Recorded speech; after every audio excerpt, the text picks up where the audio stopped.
नमस्कार दोस्तों, स्वागत है आपका हमारे YouTube चैनल एग्जामोफोबिया में। मैं धर्मेंद्र लेके आता हूं आपके यूपी पीसीएस 2023 प्रिलिमिनरी एग्ज़ाम से रिलेटेड मॉडल टेस्ट पेपर। तो इन टेस्ट पेपरों की सीरीज़ में हम लोग अभी सॉल्व कर रहे थे ध्येय आईएएस संस्थान के मॉडल टेस्ट पेपर। तो आज हम लोगों ने सुबह 17 टेस्ट पेपर सॉल्व किया। अब हम लोग करते हैं अपना पेपर संख्या 18। तो देखते हैं पेपर संख्या 18 में क्या है।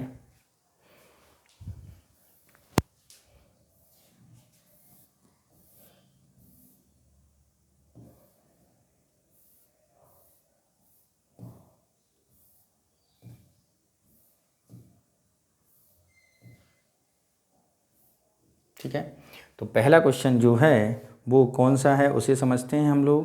पहला क्वेश्चन कह रहा है आर्थिक सर्वेक्षण 2022-23 के अनुसार वित्तीय वर्ष 23-24 में अर्थव्यवस्था के विकास की दर होगी 7.0 से 7.5% के मध्य, 6.0 से 6.5% के मध्य, 6.0 से 6.8% के मध्य या 6.5 से 7.0% के मध्य। तो ये मित्रों होगी 6.0 से 6.8% के मध्य आंकी गई है। कितनी? 6.0 से 6.8% के मध्य।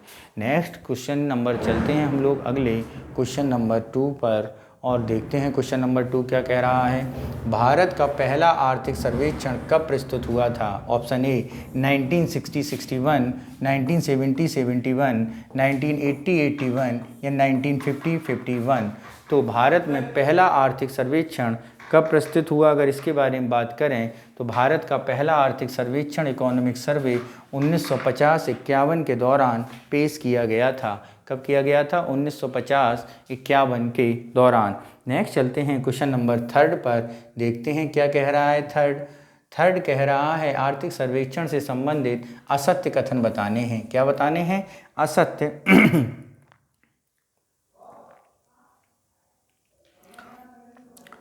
इसे वित्त मंत्रालय के आर्थिक मामलों के विभाग द्वारा किया जाता है। बिल्कुल बात सही है। इसमें प्रायः संसद के बजट पेश किए जाने से एक दिन पूर्व प्रस्तुत किया, ये भी बात बिल्कुल सही है।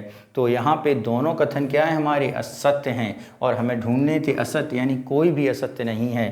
केवल एक, केवल दो, एक और दो, ना एक ना दो। तो दोनों असत्य नहीं हैं, दोनों सत्य हैं, इसलिए ऑप्शन डी हमारा होगा। नेक्स्ट चलते हैं क्वेश्चन नंबर 18 पर, देखते हैं आर्थिक सर्वेक्षण 2022-23 के मध्य के अनुसार वर्ष 2023 से 27 तक कितने पीएम श्री स्कूलों की स्थापना की जाएगी?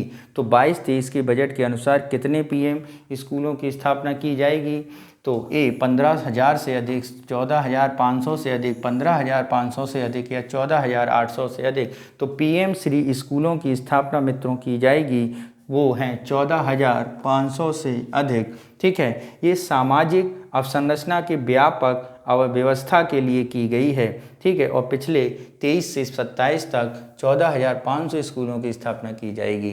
नेक्स्ट क्वेश्चन नंबर 5 चलते हैं। आर्थिक सर्वेक्षण 2022-23 के अनुसार राजकोषीय घाटे का सकल घरेलू उत्पाद कितने प्रतिशत रहने का अनुमान लगाया गया है? 6.7, 9.2, 6.4 या 5.8। तो सकल घरेलू उत्पाद कितना प्रतिशत रहने का अनुमान लगाया गया है? तो वो है हमारा 6.4%। नेक्स्ट चलते हैं क्वेश्चन नंबर 6। आर्थिक सर्वेक्षण 2022-23 के अनुसार दिसंबर 2022 तक भारत का विदेशी मुद्रा भंडार कितना था? Option A 600 billion, option B 650 billion, option C 650 billion और ऑप्शन डी है हमारा 585 बिलियन। तो यहाँ पर अगर हम बात करें, हमारा विदेशी मुद्रा भंडार कितना है? 563 बिलियन था। ठीक है, कितना? 563 बिलियन था। ठीक है, और 2021-22 में अगर बात करें तो ये 607 बिलियन था। कितना था? 607। नेक्स्ट चलते हैं क्वेश्चन नंबर 7 पर और देखते हैं 7 क्या कह रहा है।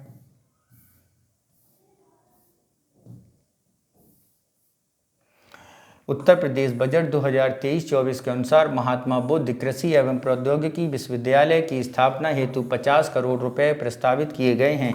यह विश्वविद्यालय कहां पर स्थापित किया जाएगा? Option A Shravasti, option B Kushinagar, option D Sarnath और डी सिद्धार्थनगर। तो ये किया जाएगा मित्रों कुशीनगर में। कहाँ पर? कुशीनगर में। नेक्स्ट क्वेश्चन नंबर 8 चलते हैं। उत्तर प्रदेश सौर ऊर्जा नीति 2022-23 के अनुसार कितने वर्षों में 22,000 मेगावाट विद्युत उत्पादन की क्षमता का लक्ष्य रखा गया है? ए 5 वर्षों, बी 6 वर्षों, सी 7 वर्षों या डी 4 वर्षों का। तो यहाँ पर यदि हम बात करें तो ये लक्ष्य रखा गया है मित्रों 5 वर्षों के लिए। नेक्स्ट चलते हैं क्वेश्चन नंबर 9 पर और देखते हैं क्या है। उत्तर प्रदेश बजट 2023-24 में उत्तर प्रदेश खाद्य प्रसंस्करण उद्योग नीति 2022-23 का क्रियान्वयन हेतु कितने करोड़ रुपए की व्यवस्था की गई है? तो देखते हैं औद्योगिक नीति 2022 के लिए कितने करोड़ रुपए की व्यवस्था की गई है। Option A 75 crore, B 100 crore, C 100-200 crore या डी 150 करोड़। तो क्रियान्वयन के लिए किया गया है मित्रों 100 करोड़। नेक्स्ट चलते हैं क्वेश्चन नंबर 10, देखते हैं क्या कह रहा है question number 10। Uttar Pradesh budget 2023-24 के अनुसार निम्नलिखित में से किस एक स्थान पर centre of excellence for Honey की स्थापना के लिए 10 करोड़ रुपए की व्यवस्था प्रस्तावित है? ए मेरठ, बी बिजनौर, सी कानपुर या डी सहारनपुर में। तो 10 करोड़ रुपए की व्यवस्था के बारे में कहाँ पर किया गया है मित्रों? तो ये व्यवस्था की गई है, 10 करोड़ रुपए की व्यवस्था प्रस्तावित है सहारनपुर के लिए, centre of excellence for Honey. Next चलते हैं क्वेश्चन नंबर 11 पर, देखते हैं। उत्तर प्रदेश बजट 2023-24 के अनुसार निम्नलिखित में से किस स्थान पर माटी कला टेराकोटा प्रशिक्षण एवं फैसिलिटी सेंटर की स्थापना प्रस्तावित है? ए कानपुर, बी गोरखपुर, सी लखनऊ या डी प्रयागराज। तो ये माटी कला टेराकोटा प्रशिक्षण एवं फैसिलिटी सेंटर लखनऊ में स्थापित किया जाएगा। नेक्स्ट चलते हैं क्वेश्चन नंबर 12 पर। उत्तर प्रदेश बजट 2023-24 का कुल आकार कितना था? ऑप्शन ए 690 242.43 करोड़, 790 343 करोड़, 109 200 करोड़ रुपए या 580 444 करोड़ रुपए। तो इस साल का बजट उत्तर प्रदेश का अब तक का सबसे बड़ा बजट था, जो था 690 242.43 करोड़। नेक्स्ट चलते हैं क्वेश्चन नंबर 13 पर और देखते हैं क्या कह रहा है 13 हमारा।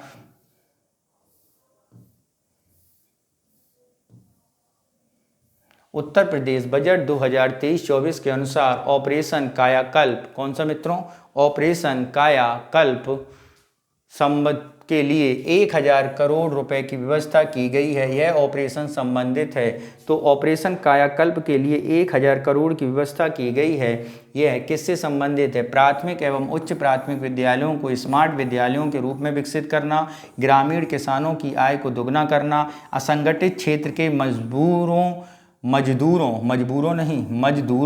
को तकनीकी प्रदान करना, कस्तूरबा विद्यालयों की अवस्थापना सुविधाएं विकास करना। तो ऑपरेशन कायाकल्प मित्रों शुरू किया गया है प्राथमिक और उच्च प्राथमिक विद्यालयों को स्मार्ट विद्यालयों में परिवर्तित करने से। नेक्स्ट चलते हैं क्वेश्चन नंबर 14 पर। आर्थिक माम समीक्षा 2022-23 के अनुसार पहले अग्रिम अनुमान 2022-23 के अनुसार कृषि से संबंधित गतिविधियों का विकास दर होगी 3.0, 3.5, 5.5 और 5.0%। तो यहाँ पर यदि हम बात करें तो ये कितनी होगी अनुसार कृषि एवं संबंधित गतिविधियों की विकास दर? 3.5%। कितनी है? 3.5%। नेक्स्ट चलते हैं क्वेश्चन नंबर 15 पर और देखते हैं 15 क्या कह रहा है। 15 कह रहा है ई श्रम पोर्टल का प्रयोग किसके डेटाबेस के पंजीकरण के लिए किया जाता है? ए संगठित कार्यकर्ता, बीमा कर्मचारी, असंगठित श्रमिक या इनमें से कोई नहीं। तो ई श्रम पोर्टल का प्रयोग मित्रों किया जाता है असंगठित श्रमिक के लिए, किसके लिए? असंगठित श्रमिकों के लिए। नेक्स्ट चलते हैं क्वेश्चन नंबर 16। आर्थिक सर्वेक्षण 2022-23 में उल्लेखित वर्ल्ड इकोनॉमिक आउटलुक के अनुसार किसके द्वारा जारी की जाती है? तो वर्ल्ड इकोनॉमिक आउटलुक किसके द्वारा जारी की जाती है? ऑप्शन ए विश्व बैंक, विश्व आर्थिक मंच, IMF या UNDP। तो ये जारी की जाती है मित्रों IMF के द्वारा। नेक्स्ट चलते हैं क्वेश्चन नंबर 17 पर।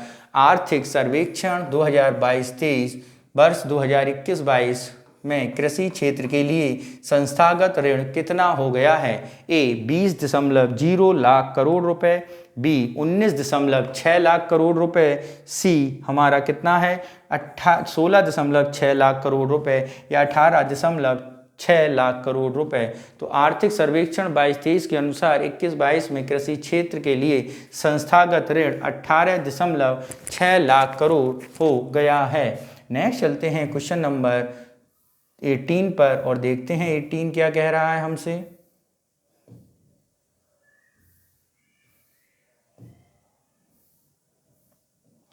आर्थिक सर्वेक्षण 22-23 के अनुसार 2030 तक भारत में गैर जीवाश्म ईंधन स्थापित विद्युत क्षमता कितनी हो जाएगी?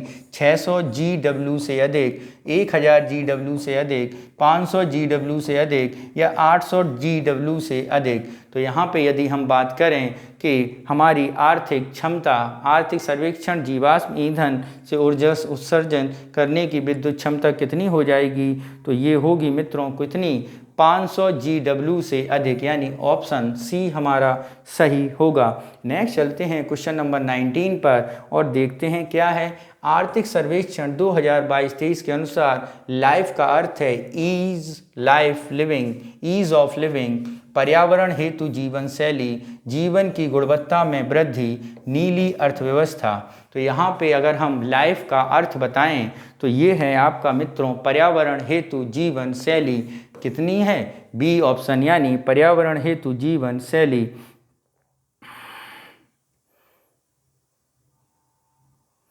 लाइफ स्टाइल फॉर एनवायरनमेंट, अगर इसका फुल फॉर्म देखें तो क्या है? Life style for environment. क्या है? लाइफ स्टाइल फॉर एनवायरनमेंट, यानी ऑप्शन बी हमारा सही होगा। नेक्स्ट चलते हैं क्वेश्चन नंबर 20 पर और देखते हैं क्या है 20। आर्थिक सर्वेक्षण 2022-23 के अनुसार 21-22 में देश के खाद्यान्न उत्पादन कितना रहा? 321.5 मीट्रिक टन, 318.0 मीट्रिक टन या 315.7 मीट्रिक टन या 316.5 मीट्रिक टन। तो ये मित्रों रहा है 315.7 मीट्रिक टन। कितना रहा है? 315.7 मीट्रिक टन। नेक्स्ट चलते हैं क्वेश्चन नंबर 21 पर, देखते हैं आर्थिक समीक्षा 2022-23 के अनुसार वर्ष 2022 के दौरान शीर्ष 3 प्रेषण प्राप्तकर्ता देश थे चीन, भारत, मैक्सिको, भारत, मैक्सिको, चीन, भारत, चीन, मैक्सिको, अमेरिका, चीन और जापान। तो यहाँ पे अगर हम 3 प्रेषण प्राप्तकर्ता देश के बारे में बात करें तो ये मित्रों थे हमारे भारत, मैक्सिको, चीन, यानी सबसे ज़्यादा विश्व में भारत ने ही प्रेषण प्राप्त किया है, अर्थात भारतीय लोगों द्वारा अपने को रुपए विदेशों से भेजे गए हैं। नेक्स्ट चलते हैं क्वेश्चन नंबर 22 और देखते हैं आर्थिक सर्वेक्षण 2022-23 के अनुसार वर्ष 2005-06 और 19-21 के बीच कितने लोग गरीबी रेखा के बाहर जा चुके हैं? ऑप्शन देखते हैं मित्रों।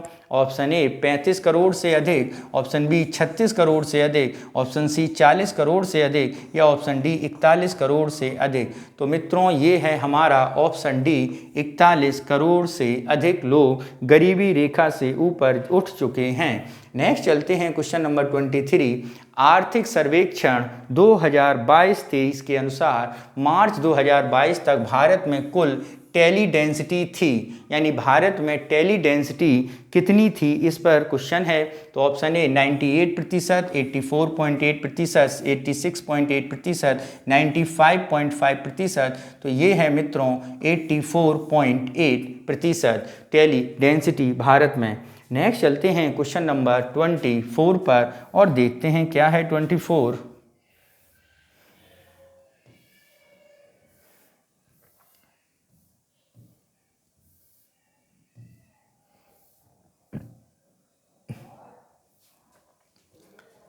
आर्थिक समीक्षा 2022-23 के अनुसार भारत द्वारा कोविड टीकाकरण अभियान वैक्सीन की कितनी खुराक का उपयोग किया गया है, यानी वैक्सीन की कितनी खुराक का उपयोग किया गया, 1 बिलियन से अधिक, 2 बिलियन से अधिक, 3 बिलियन से अधिक, 4 बिलियन से अधिक। तो यहाँ पे यदि हम बात करें कितनी खुराक का प्रयोग किया गया है तो वो है 2 बिलियन से अधिक, यानी ऑप्शन बी हमारा सही होगा। नेक्स्ट चलते हैं क्वेश्चन नंबर 25 पर, देखते हैं आर्थिक समीक्षा क्या कह रहा है। आर्थिक समीक्षा 2022-23 के अनुसार वित्तीय वर्ष 2023 स्वास्थ्य क्षेत्र पर सरकार का बजट खर्च जीडीपी के कितने प्रतिशत रहा, ए 2.1, 1.7, 2.5 या 1.8%। तो आर्थिक समीक्षा 22-23 के अनुसार वित्तीय वर्ष 2023 में स्वास्थ्य क्षेत्र पर सरकार का बजट खर्च जीडीपी के कितने प्रतिशत रहा, तो ये मित्रों कितने प्रतिशत रहा है,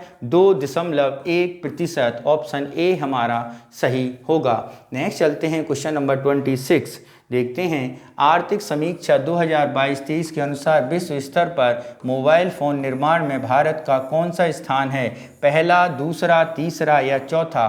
तो मोबाइल फ़ोन निर्माण में मित्रों भारत का स्थान है दूसरा। कौन सा मित्रों, दूसरा भारत मोबाइल निर्माण में है। ठीक है, यदि हम पहली बात करें तो पहला है आपका चाइना का। नेक्स्ट चलते हैं क्वेश्चन नंबर 27 देखते हैं क्या कह रहा है। हाउस प्राइस इंडेक्स के बारे में निम्नलिखित कथनों पर विचार करें। यह राष्ट्रीय आवास बैंक NHB द्वारा जारी किया त्रैमासिक रिपोर्ट है। ठीक है, इसकी गणना सभी मिलियन प्लस शहरों के की जाती है।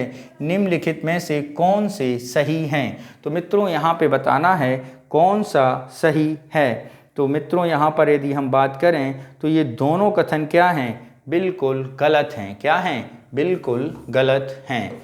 अगर हम बात करें इनके सही कथनों के बारे में तो मित्रों हाउस प्राइस इंडेक्स भारतीय रिजर्व बैंक द्वारा क्या है, भारतीय रिजर्व बैंक द्वारा जारी किया जाता है। किसके द्वारा, RBI द्वारा। ठीक है, RBI द्वारा 10 प्रमुख शहरों चेन्नई, दिल्ली, कोलकाता, अहमदाबाद, जयपुर, कानपुर और कोच्चि का त्रैमासिक प्रकाशन है। ठीक है, और इसमें अगर हम बात करें 2010 की गणना के आधार वर्ष क्या है, 2010-11। कितना है, 10-11। यह सूचकांक संबंधित राज्य सरकारों के पंजीकरण प्राधिकरण आवास मूल्य सूचकांक से संबंधित है। ठीक है, तो इसके दोनों कथन गलत हैं, यानी ऑप्शन डी हमारा सही होगा। क्वेश्चन नंबर 28 देखते हैं क्या कह रहा है। 28, कर प्राप्तियों में निम्नलिखित में से प्रवृत्तियों का विचार करें। 2022-23 में सकल कर प्राप्तियां पिछले वर्ष की तुलना में काफ़ी वृद्धि हुई है। 22-23 में प्रत्यक्ष कर संग्रह अप्रत्यक्ष कर संग्रह से अधिक अनुमानित है। तो आपको बताना है इनमें से कौन सा गलत है। तो मित्रों इनमें से पहला वाला तो गलत है जबकि दूसरा सही है। ठीक है, यानी ऑप्शन ए हमारा होगा। ठीक है, नेक्स्ट चलते हैं। अगर इसमें बात करें बहुत ज़्यादा वृद्धि नहीं, थोड़ी गिरावट हुई है, वृद्धि नहीं गिरावट हुई है। यानी नेक्स्ट चलते हैं क्वेश्चन नंबर 29 पर और देखते हैं 29 क्या कह रहा है।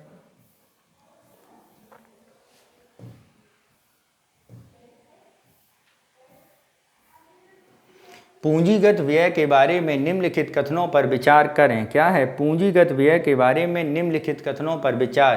केंद्र का कैपेक्स पिछले 5 वर्षों में लगातार बढ़ा है। पूंजीगत संपत्ति के निर्माण के लिए राज्यों को दी जाने वाली अनुदान सहायता हालांकि पिछले वर्ष की तुलना में 22-23 में घट गई है। तो बताना है मित्रों इनमें से कौन सा कथन क्या है, सही है। तो मित्रों यहाँ पे केंद्र का कैपेक्स पिछले 5 वर्षों में लगातार बढ़ा है, ये बात सही है। जबकि ये अनुदान 2023 में घटी नहीं है, 2023 में क्या हुई है, इसमें वृद्धि हुई है। कितनी, 2021-22 में ये थी 2.4, कितनी थी 2.4 और इस वर्ष हो गई है 3.3%, यानी ये क्या है, बढ़ी है। तो ऑप्शन कौन सा सही है, केवल एक स्टेटमेंट सही है, यानी ए हमारा सही होगा। नेक्स्ट चलते हैं क्वेश्चन नंबर 30 पर, देखते हैं क्या है।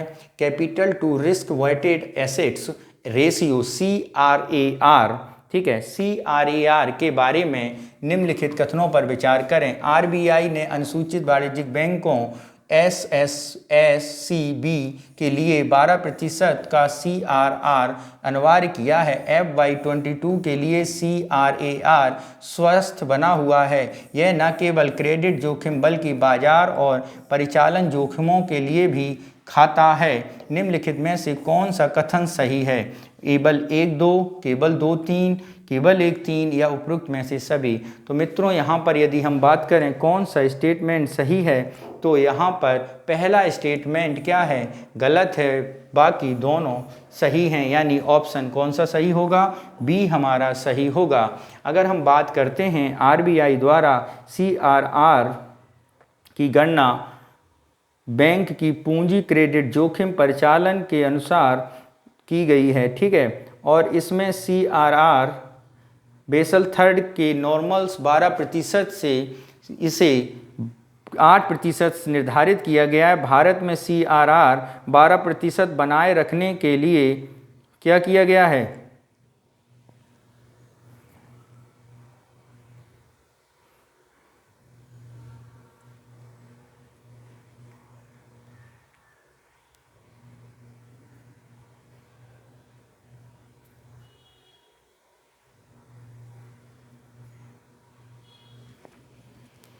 CRAR अनिवार्य की RBI ने अधिसूचित वाणिज्यिक बैंकों के लिए 12%। तो यहाँ पे यदि हम बात करें तो सार्वजनिक CRR को 9% और सार्वजनिक क्षेत्र के बैंकों के लिए, अनुसूचित वाणिज्यिक बैंकों के लिए 9% किया है। कितना? 9%। और सार्वजनिक बैंकों के लिए CRR 12%। यानी ये स्टेटमेंट गलत है। ऑप्शन नंबर 31 पर चलते हैं। क्वेश्चन नंबर देखते हैं क्या है। क्वेश्चन नंबर, PM श्री योजना के बारे में निम्नलिखित कथनों पर विचार करें विचार।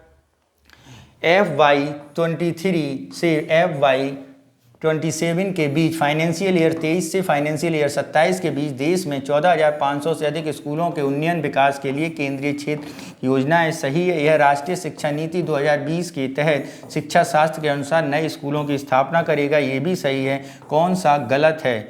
तो यहाँ पर यदि हम बात करें कौन सा स्टेटमेंट मित्रों क्या है? गलत है। तो यहाँ पर यदि हम बात करें वित्तीय वर्ष 2022-27 के बीच 14,500 स्कूल खोले जाएंगे, ठीक है। और इसमें किया जा रहा है 2023, तो 2022 से 27 के बीच है। संख्या तो ठीक है, तो स्टेटमेंट क्या हुआ? ये गलत हुआ।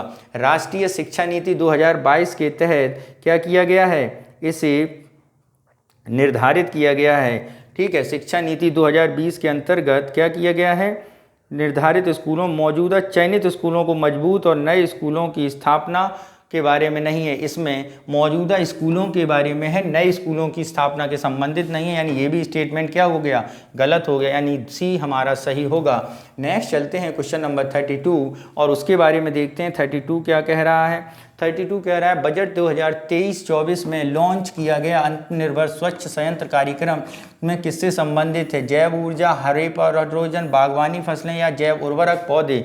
तो ये संबंधित है मित्रों बागवानी फसलों के लिए। नेक्स्ट चलते हैं क्वेश्चन नंबर 33 पर और देखते हैं क्या है 33।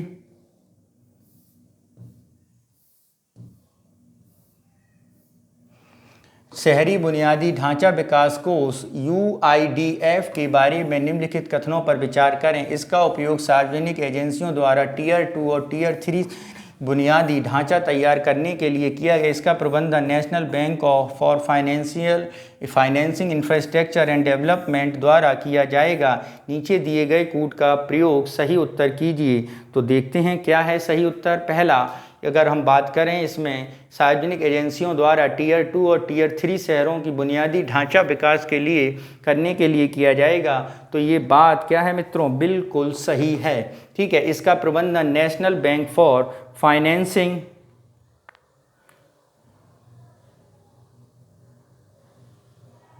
National bank for financing infrastructure NBIFD द्वारा, तो ये NBIFD द्वारा नहीं होगा। इसकी व्यवस्था करेगा राष्ट्रीय आवास बैंक। कौन करेगा?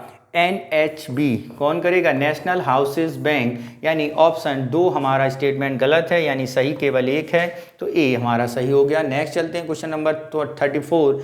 बजट 2023-24 क्या है? बजट 2023-24 में प्रावधान के अनुसार यूनिटी मॉल किसके प्रचार और बिक्री से जुड़ा है? कम लागत वाली गुणवत्ता वाले बागवानी बीज के, गढ़वाल वाले चावल दाने, दिव्यांगों और बुजुर्गों के लिए कम लागत वाली सहायक उपकरण, या ODP, OP, GI उत्पाद और हस्तशिल्प के लिए?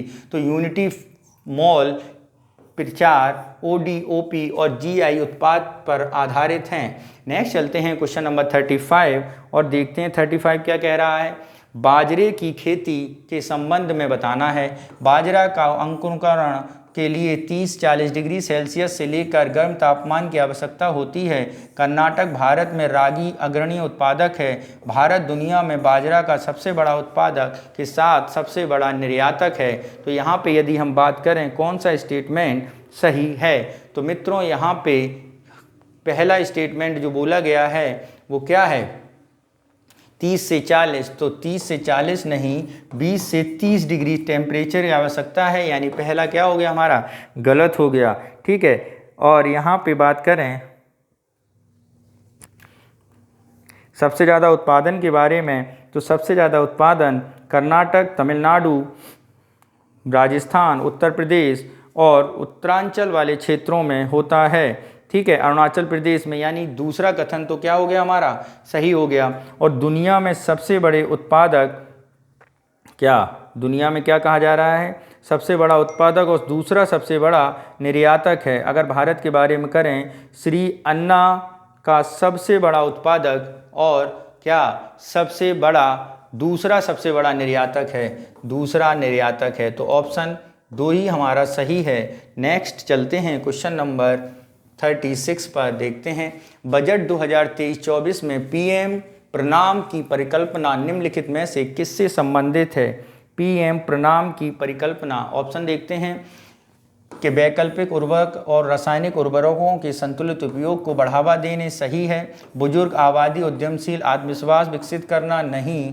भारत में ऐतिहासिक तीर्थ यात्रा, नहीं। शिलालेख पांडुलिपियों के विचार करना, नहीं। तो पहला ऑप्शन ही हमारा क्या हो गया है, सही हो गया है। नेक्स्ट चलते हैं क्वेश्चन नंबर 37 पर और देखते हैं 37 क्या कह रहा है। 37 को समझते हैं।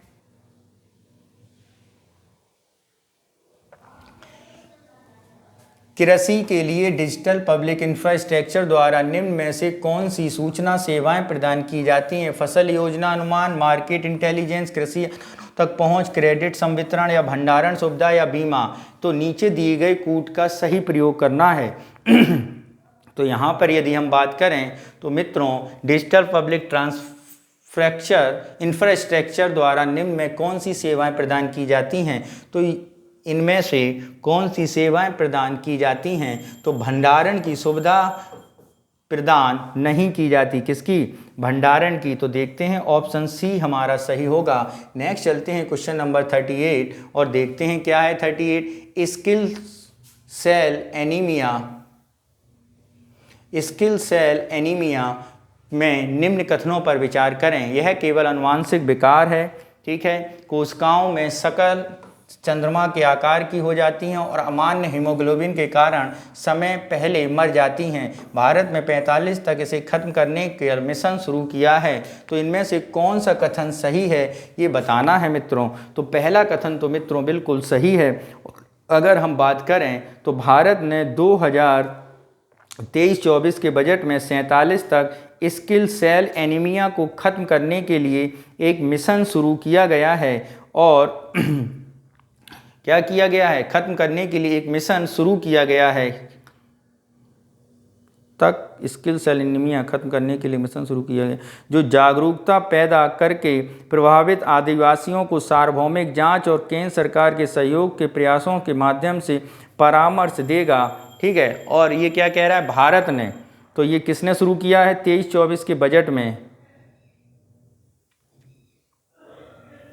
2023-24 के बजट में 2047 नहीं 2045 नहीं 47 है, यानी ऑप्शन 2 हमारा गलत है, सही केवल एक है, यानी ए हमारा सही होगा। नेक्स्ट चलते हैं क्वेश्चन नंबर 39 और देखते हैं 39 क्या कह रहा है। उन्मुक्त परियोजना निम्न में से किससे संबंधित है? मलेरिया उन्मूलन, आदिवासी क्षेत्रों में स्किल सेल रोग के उन्मूलन से, या एंटी माइक्रोबिया प्रतिरोध AMR से संबंधित, मोतों के उन्मूलन से, या पराली जलाने से वायु प्रदूषण के खत्म करने से? तो ये है आदिवासी क्षेत्रों में स्किल सेल रोग का उन्मूलन करने से।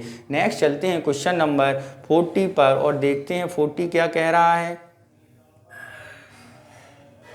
अपर भद्रा परियोजना निम्नलिखित कथनों पर विचार करें भाई। यह कर्नाटक के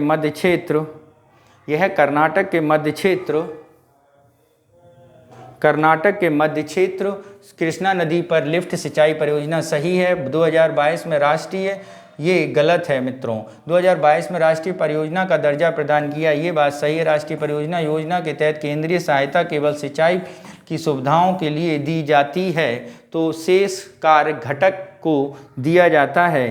तो यहाँ पर यदि हम बात करें कर्नाटक के मध्य क्षेत्र में कृष्णा नदी पर एक लिफ्ट सिंचाई परियोजना है, तो मित्रों ये जो परियोजना है ये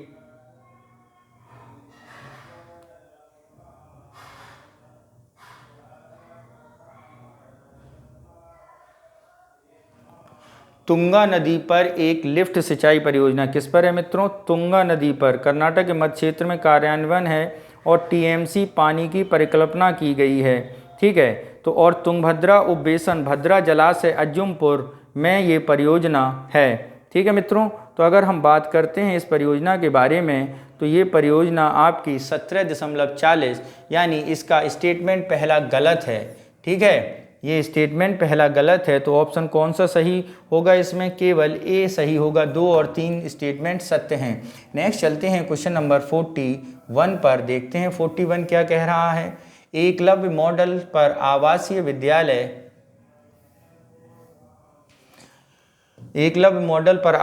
विद्यालय EMRS पर निम्नलिखित कथनों पर विचार करना है। क्या है विचार और उसको समझना है। तो मित्रों देखते हैं, दूरस्थ क्षेत्रों में आदिवासी छात्रों को गुणवत्ता शिक्षा प्रदान करने के लिए 2002-03 में शुरू की गई थी। तो मित्रों अगर हम बात करें एकलव्य योजना की, तो ये शुरू की गई थी 1997-98 में। कब की गई थी? 97-98 में, यानी ये स्टेटमेंट तो हमारा गलत हो गया। यह काम से कम 20,000 अनुसूचित जनजाति आबादी वाले प्रत्येक उप जिले में स्थापित की जाएगी। उस क्षेत्र में कुल जनसंख्या 50% होनी चाहिए। यह school state of educational society for tribal students द्वारा चलाए जाते हैं, जो बदले में national education society for tribal student NESTS द्वारा प्रबंधित किए जा रहे हैं। यानी ये दोनों स्टेटमेंट हमारे क्या हैं? सही हैं। तो ऑप्शन बी हमारा क्या होगा? सही होगा। नेक्स्ट चलते हैं क्वेश्चन नंबर 42 पर, देखते हैं क्या है 42। वाटर एयरोड्रोम के बारे में निम्नलिखित कथनों पर विचार करें। यह खुले में पानी का एक क्षेत्र है जिसका उपयोग सी प्लेन के साथ साथ उभयचर विमानों द्वारा उतरने और उड़ान भरने के लिए किया जा सकता है। वर्तमान में भारत में 2 ऑपरेशनल वाटर एरोड्रोम हैं। नीचे दिए गए कूट का प्रयोग कर गलत विकल्प का चयन करें, ठीक है। तो गलत विकल्प का चयन करना है। तो यहाँ पर यदि हम बात करें तो दोनों विकल्प क्या हैं? सही हैं। तो ऑप्शन 1, 2 दोनों, तो ना 1 ना 2, ठीक है। नेक्स्ट चलते हैं क्वेश्चन नंबर 43 पर, देखते हैं क्या कह रहा है 43। राष्ट्रीय हरित हाइड्रोजन मिशन निम्नलिखित कथनों पर विचार करें। इसका उद्देश्य 2030 तक प्राप्ति वर्ष 5 मिलियन मीट्रिक टन हरित हाइड्रोजन उत्पादन करना विकसित है। पर्यावरण, वन एवं जलवायु मंत्रालय ONEP में से इसके कार्यान्वयन के लिए नोडल मंत्रालय है। तो आपको बताना है इनमें से कौन सा सही सुमेलित या कौन सा कथन सही है। तो मित्रों इनमें से आपका पहला कथन क्या है? सही है, ठीक है। पर्यावरण, वन, जलवायु मंत्रालय, ठीक, इसका शुरुआत की गई है नवीन एवं नवीकरणीय जल पर मंत्रालय द्वारा, न कि इन्वायरमेंट मिनिस्ट्री के द्वारा, यानी केवल एक सही है हमारा। नेक्स्ट चलते हैं क्वेश्चन नंबर 44 पर और देखते हैं 44 क्या कह रहा है।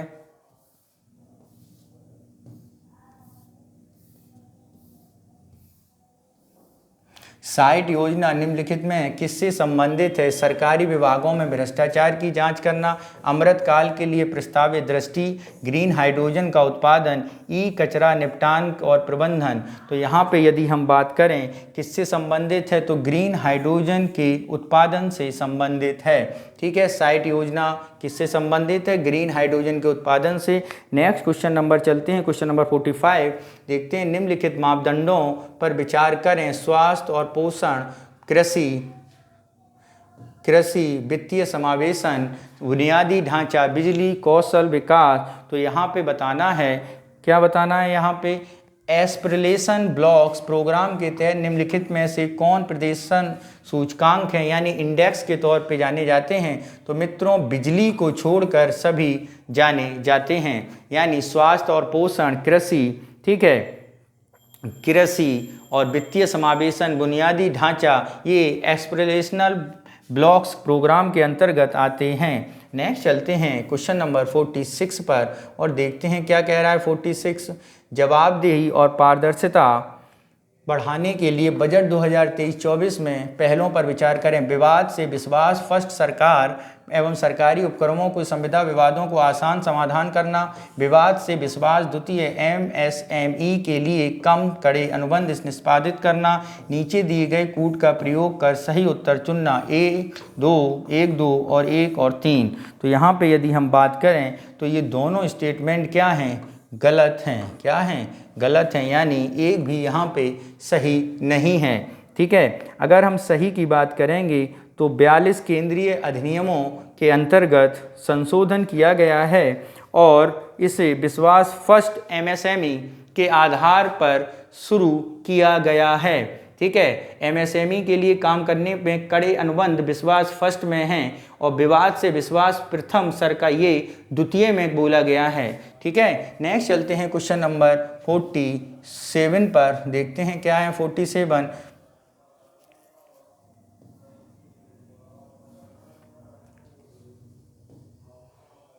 मासिक आय योजना में निम्न कथनों पर विचार करें। यह एक डाक जमा लघु योजना है। ठीक है, इसमें 10 साल से ज़्यादा उम्र का कोई भी व्यक्ति निवेश कर सकता है। NRI को भी इसमें निवेश करने की अनुमति है। समान परिपक्वता वाले बेंचमार्क सरकारी बॉन्ड में उतार चढ़ाव के अनुरूप तिमाही आधार पर निर्धारित की जाती है। तो इनमें से कौन सा कथन सही है? तो मित्रों इनमें से केवल तीसरा कथन सही नहीं है, बाकी सारे कथन क्या हैं? सही हैं। ठीक है, तो ऑप्शन नंबर सी हमारा इसमें होगा। ठीक है, नेक्स्ट चलते हैं क्वेश्चन नंबर 48 पर और देखते हैं क्या है 48। PM आवास योजना के बारे में निम्नलिखित पर विचार करें विचार भाई। यह केवल आर्थिक रूप से कमजोर वर्ग और निम्न आय वर्ग वाले परिवारों को किफ़ायती घर उपलब्ध कराता है। ओके, हालांकि पहले लॉन्च की गई PM आवास योजना शहरी PMYU PM आवास योजना ग्रामीण से काफ़ी पीछे है। तो इन कूटों में सही उत्तर बताना है मित्रों। तो इसमें से जो सही उत्तर है तो केवल आपका दूसरा स्टेटमेंट सही है, पहला स्टेटमेंट नहीं, यानी बी ऑप्शन हमारा सही होगा। नेक्स्ट चलते हैं क्वेश्चन नंबर 49 पर और देखते हैं क्या कह रहा है 49।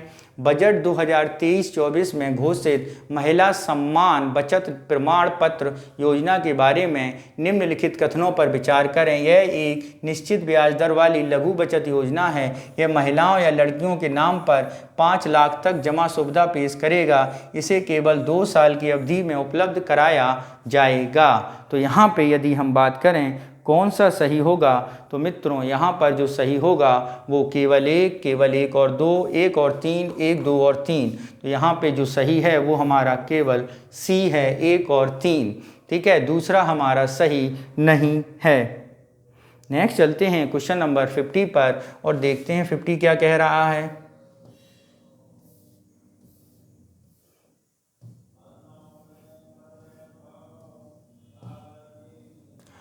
कंप्रेस्ड बायोगैस के संबंध में निम्नलिखित कथनों पर विचार करें। CNG की तुलना में इसका कैलोरी मान अधिक होता है। बजट 23-24 में प्राकृतिक और बायोगैस के विपणन करने वाले सभी संगठनों के लिए 5% CBG अधिदेश का प्रावधान है, जिसे नियत समय में पेश किया जाएगा। एशिया का सबसे बड़ा CBG प्लांट मध्य प्रदेश में है। तो यहाँ पे मित्रों बताना है कौन सा ऑप्शन सही है। तो मित्रों यहाँ पर केवल 2 सही होगा, बाकी ये दोनों सही नहीं हैं, यानी ऑप्शन बी हमारा सही है।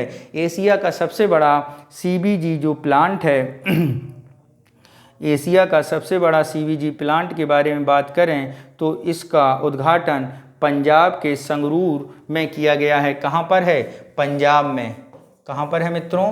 पंजाब में है, ठीक है। और इसका कैलोरी मान अधिक होता है, जबकि इसका कैलोरी मान के बारे में बात करें तो इसका मान कम होता है। नेक्स्ट चलते हैं क्वेश्चन नंबर 51 और देखते हैं 51 क्या कह रहा है।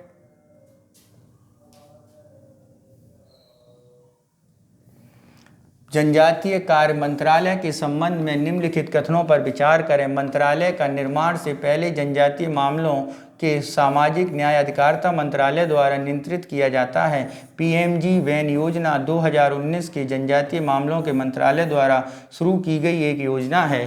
नीचे दिए गए कूट का प्रयोग कर गलत उत्तर चुनिए। तो ठीक है, देखते हैं गलत उत्तर। ऑप्शन देखते हैं इसमें कौन सा गलत उत्तर है। तो मित्रों यहाँ पे मंत्रालय के निर्माण से पहले जनजातीय मामले सामाजिक न्याय अधिकार मंत्रालय के नियंत्रण में था, ये बात हमारी गलत है, जबकि दूसरा स्टेटमेंट हमारा सही है। तो ऑप्शन ए हमारा सही होगा। अगर हम बात करें इस मंत्रालय की तो ये मंत्रालय सामाजिक न्याय अधिकारिता मंत्रालय के विभाजन के बाद अनुसूचित भारतीय समाज के सबसे वंचित एकीकृत कर सामाजिक आर्थिक विकास की दिशा में अंतर जनजातीय मामलों की मंत्रालय की स्थापना 2000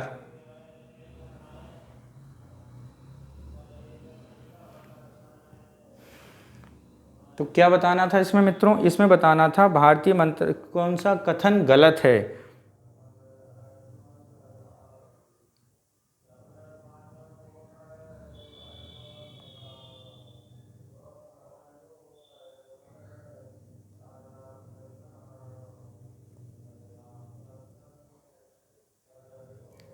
प्रधानमंत्री जीवन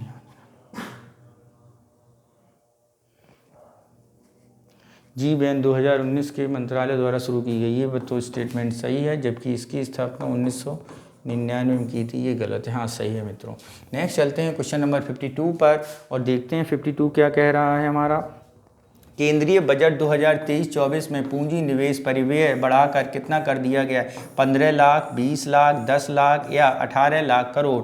तो ये कर दिया गया है मित्रों 10 लाख करोड़, ठीक है। नेक्स्ट चलते हैं क्वेश्चन नंबर 53 और देखते हैं केंद्रीय बजट 2023-24 के अनुसार युवा उद्यमियों के द्वारा कृषि स्टार्टअप को प्रोत्साहित करने के लिए किस कोष की स्थापना की जाएगी?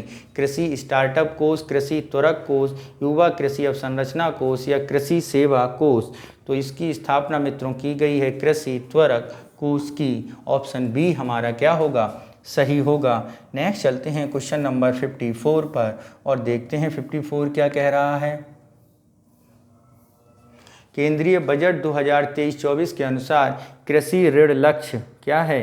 कृषि ऋण लक्ष्य को बढ़ाकर कितना कर दिया है? ए 20 लाख करोड़, 18 लाख करोड़, 16 लाख करोड़ या 15 लाख करोड़। तो कृषि लक्ष्य ऋण बढ़ाकर कर दिया 18 लाख करोड़। नेक्स्ट चलते हैं क्वेश्चन नंबर 55 पर और देखते हैं केंद्रीय बजट 2023-24 के अनुसार कितने नए नैसर्गिक कॉलेज खोले जाएंगे? 167, 157, 177, 187। तो 2023-24 के अनुसार कितने नए नैसर्गिक कॉलेज खोले जाएंगे? तो ये मित्रों खोले जाएंगे कितने? 157। कितने मित्रों? 157। नेक्स्ट चलते हैं क्वेश्चन नंबर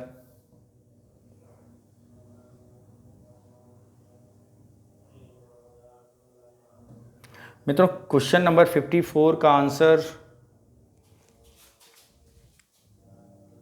मित्रों क्वेश्चन नंबर 54 देखते हैं। 23-24 के अनुसार कृषि ऋण लक्ष्य बढ़कर कितना करा दिया गया है? तो ये आपका 20 लाख करोड़ कर दिया गया है। नेक्स्ट चलते हैं क्वेश्चन नंबर 55 देखते हैं 55 क्या कह रहा है। केंद्रीय बजट 2023-24 के अनुसार कितने नर्सिंग कॉलेज खोले जाएंगे? तो 157 नर्सिंग कॉलेज खोले जाएंगे। नेक्स्ट चलते हैं क्वेश्चन नंबर 56 पर देखते हैं क्या कह रहा है 56। केंद्रीय बजट 2023-24 के अनुसार निम्नलिखित में से कौन से कथन सत्य हैं? देखते हैं। महिला सम्मान बचत प्रमाण पत्र एक लघु बचत योजना मार्च 2025 तक 2 साल की उपलब्ध कराया जाएगा, सही है। वरिष्ठ नागरिक बचत योजना के लिए अधिकतम जमा सीमा 15 लाख रुपए से बढ़ाकर 30 लाख रुपए कर दी गई है, ये भी स्टेटमेंट सही है, यानी ऑप्शन सी हमारा क्या हो गया है, सही हो गया है। क्वेश्चन नंबर 57 देखते हैं।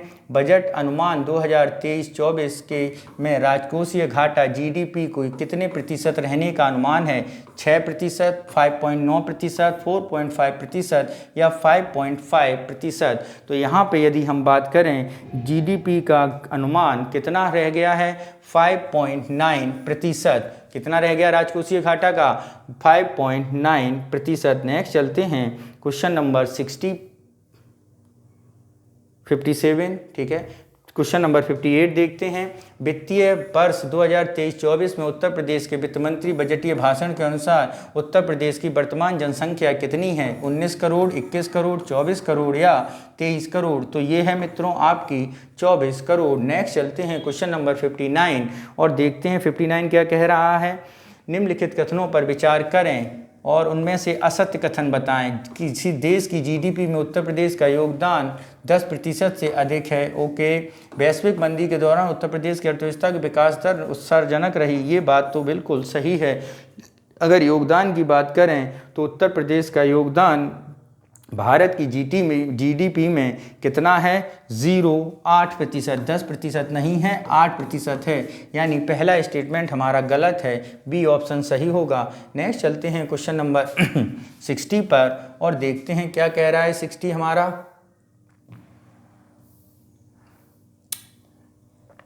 उत्तर प्रदेश 23-24 के अनुसार असत्य कथन बताना है। क्या बताना है मित्रों? असत्य कथन बताना है। पहला कथन है वर्ष 2017 से पूर्व उत्तर प्रदेश की बेरोजगारी दर 14.4% थी। ये बात बिल्कुल सही है। वर्तमान समय में यह 4.2% हो गई है। ठीक है, तो उत्तर प्रदेश के बजट के अनुसार ये बिल्कुल सही स्टेटमेंट हैं। ठीक है, लेकिन हमें असत्य बताना था तो इसमें कोई असत्य नहीं है, यानी डी ऑप्शन हमारा सही होगा। नेक्स्ट चलते हैं क्वेश्चन नंबर 61। उत्तर प्रदेश की राजधानी मुख्य लखनऊ में दिनांक 10 से 12 फरवरी 2023 के मध्य ग्लोबल इन्वेस्टर समिट का आयोजन किया गया। ठीक है, और इसका सफल बनाने में सरकार द्वारा देश के कितने शहरों में रोड शो का आयोजन हुआ? 10, 15, 8 और 5। तो यहाँ पे यदि हम बात करें कितने शहरों में हुआ है तो 8 शहरों में इसका रोड शो कराया गया है। ठीक है, नेक्स्ट चलते हैं क्वेश्चन नंबर 68 पर। 2022-23 द्वारा भारत द्वारा G20 की अध्यक्षता के क्रम में भारत 200 से अधिक बैठकों का आयोजन किया जाएगा। इससे उत्तर प्रदेश में कितने शहरों में कितनी बैठकों का आयोजन होगा? तो उत्तर प्रदेश की 3 शहरों में 14, 5 शहरों में 10, 2 शहरों में 5 या 4 शहरों में 11। तो उत्तर प्रदेश के 4 शहरों में 11 बैठकों का आयोजन किया जाएगा। यदि हम यहीं पे बात कर लें कि उत्तर प्रदेश के कौन कौन से शहर हैं, तो मित्रों उत्तर प्रदेश के जो शहर हैं लखनऊ, आगरा, बनारस और ग्रेटर नोएडा। ठीक है, नेक्स्ट चलते हैं क्वेश्चन नंबर 63 पर और देखते हैं 63 क्या कह रहा है।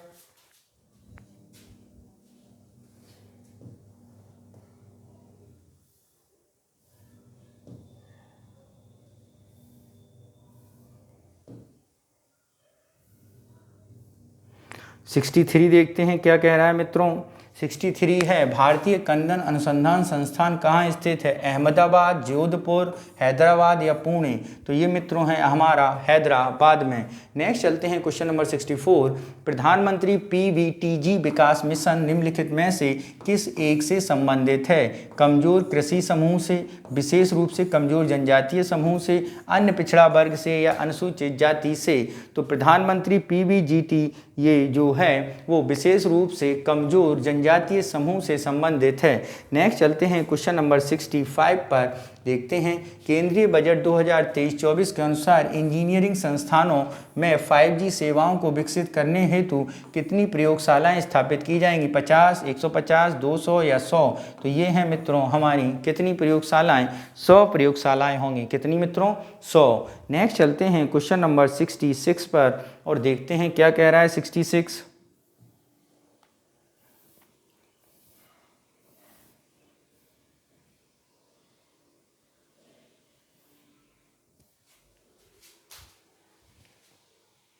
क्वेश्चन नंबर 66 देखते हैं क्या है 66 में।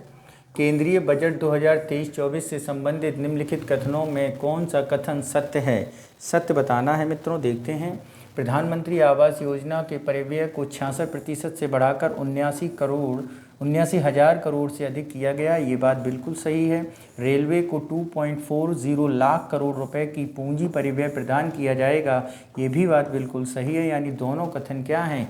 बिल्कुल सत्य हैं। ऑप्शन कूट एक दो दोनों और ना एक ना दो, तो सी ऑप्शन हमारा क्या होगा? सही होगा। नेक्स्ट चलते हैं क्वेश्चन नंबर 67 पर। देखते हैं क्या है 67। केंद्रीय बजट 2023-24 के अनुसार भारत श्री की स्थापना का क्या उद्देश्य है? मोटे अनाजों को बढ़ावा देना, वृद्धजनों के कल्याण करना, प्राचीन शिलालेख को डिजिटलीकरण करना या महिला कल्याण। तो मित्रों यहाँ पर जो ऑप्शन सही है वो है प्राचीन शिलालेखों का डिजिटलीकरण भारत श्री की स्थापना से संबंधित है। नेक्स्ट क्वेश्चन नंबर 68 देखते हैं क्या है 68। केंद्रीय बजट 2023 के अनुसार संघ राज्य क्षेत्रों को वैकल्पिक उर्वरकों का प्रयोग को बढ़ावा देने के लिए किस योजना की शुरुआत की जाएगी? ऑप्शन ए पीएम प्रणाम हरित ऊर्जा मिशन या पीएम ग्रीनएक्स या पीएम प्रयोग। तो यहाँ पे जिसका प्रयोग किया जाएगा वो है पीएम प्रणाम का, संघ और वैकल्पिक ऊर्जा बढ़ावा देने के लिए। नेक्स्ट है 69। केंद्रीय बजट 2023 के अनुसार नई व्यवस्था में व्यक्तिगत आयकर की छूट सीमा बढ़ाकर कितनी है? 5 लाख, 6 लाख, 7 लाख या 8 लाख। तो ये है मित्रों 7 लाख रुपए। नेक्स्ट चलते हैं क्वेश्चन नंबर 70। केंद्रीय बजट 2023-24 के अनुसार सरकार ने अवसंरचना निवेश को प्रोत्साहित करने के लिए राज्य सरकारों को कितने वर्षों तक ब्याज मुक्त ऋण योजना को एक और वर्ष के लिए जारी रखने का निर्णय लिया है? ए 100 वर्ष, 50 वर्ष, 25 वर्ष या 70 वर्ष। तो यहाँ पे यदि हम बात करें तो यहाँ पे मित्रों क्या है? ये है 50 वर्ष की। कितनी? 50 वर्ष की। नेक्स्ट चलते हैं क्वेश्चन नंबर 71 के पास और देखते हैं 71 क्या कह रहा है। केंद्रीय बजट 2023-24 में किसानों को प्राकृतिक कृषि अपनाने में सहयोग देने के लिए कितने बायो इनपुट संसाधनों केंद्रों को स्थापना की जाएगी? ऑप्शन ए 1000, बी 500, सी 10,000 या डी 50,000। तो मित्रों यहाँ पे यदि हम बात करें तो कितनों की स्थापना की जाएगी? 10,000 केंद्रों की स्थापना की जाएगी। नेक्स्ट चलते हैं क्वेश्चन नंबर 72। केंद्रीय बजट 2023-24 के अनुसार भारत सरकार को सर्वाधिक धन किस मद से प्राप्त होता है? वस्तु एवं सेवा कर से ए ऑप्शन, दूसरा ऋण और अन्य देयताओं से, आयकर या निगम कर। तो केंद्रीय बजट 2023 के अनुसार 23-24 के अनुसार भारत सरकार को सबसे ज़्यादा प्राप्ति किससे होती है? तो वो है आपका ऋण और अन्य देयताओं से। तो अगर हम बात करते हैं तो ऋण और देयताओं से हमें 34% मिला है इस भारत सरकार को, ठीक है। आयकर जीएसटी एवं अन्य कर से 17% मिला है। आयकर की बात करें तो 15% प्राप्त हुई है आय, और निगम कर की बात करें तो ये है आपका 15%। तो सर्वाधिक कितनी है? ऋण और देयताओं से। नेक्स्ट चलते हैं क्वेश्चन नंबर 73 और देखते हैं 73 क्या है। 73 कह रहा है उत्तर प्रदेश में क्या? Uttar Pradesh global investor summit में उत्तर प्रदेश को 33.50 करोड़ रुपए निवेश पर हस्ताक्षर किए हैं, ठीक है। उत्तर प्रदेश कौशल विकास नीति को लागू करने वाला देश का प्रथम राज्य बन गया है। तो ये दोनों स्टेटमेंट मित्रों क्या हैं? बिल्कुल सही हैं दोस्तों। तो इसमें देखना क्या है? असत्य कथन देखना है। तो दोनों सत्य हैं, तो ऑप्शन डी हमारा क्या होगा? इसका आंसर होगा। नेक्स्ट चलते हैं क्वेश्चन नंबर 74 और देखते हैं क्या कह रहा है 74। एक अभिकथन है, दूसरा उसका स्टेटमेंट है। तो ज़रा देखते हैं स्टेटमेंट और अभिकथन क्या कह रहा है। इस वर्ष भारत में आयोजित होने वाला G20 सम्मेलन उत्तर प्रदेश की अर्थव्यवस्था और जनता के लिए लाभकारी होगा। सही बात है। G20 सम्मेलन की बैठकों की मेजबानी उत्तर प्रदेश के बुनियादी ढांचा, सांस्कृतिक विरासत और विकास के स्तर की संभावनाओं को दुनिया के सामने प्रदर्शित करेगा। ये दोनों बातें सही हैं, क्योंकि G20 की 11 बैठकें कहाँ पर आयोजित होंगी? उत्तर प्रदेश के 4 शहरों में आयोजित होंगी। नेक्स्ट चलते हैं क्वेश्चन नंबर का आंसर देखते हैं, तो ये दोनों सही हैं, यानी ए ऑप्शन हमारा सही होगा।